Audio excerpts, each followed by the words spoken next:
مش كنا مسكنا ايدينا وفرنا في المصاريف شويه، وما كانش لازم يعني نعمل معسكر منتخب مصر في اوروبا بالشكل ده؟ كنا عملنا المعسكر ده في اي حته عندنا متداريه. لازم المصاريف دي كلها حبكت نعمل معسكر منتخب مصر في اوروبا؟ اوروبا مره واحده. لا ما تقلقش، معسكر منتخب مصر اللي انت شايفه قدامك ده مش معمول في اوروبا، لا ما تقلقش. ايه ده والله بجد مش في اوروبا؟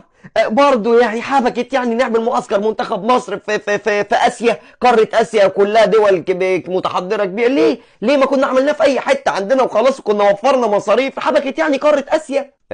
لا برضه مش في اسيا. الملاعب اللي انت شايفها قدامك دي ومعسكر منتخب مصر ما تقلقش مش معمول في اسيا، معمول في حته تانية خالص. ده مش مال ساي. نعم مش في اسيا برضه. مم. حبكت يعني منتخب مصر يعمل المعسكر بتاعه في قارة اوكيانوسيا امريكا اللاتينية الجنوبية؟ ما حرام يا جدعان، المصاريف دي كلها كنا وفرنا فيها. بص هو انت اصلا كده دخلت القارات كلها في بعض، بس ما تقلقش برضو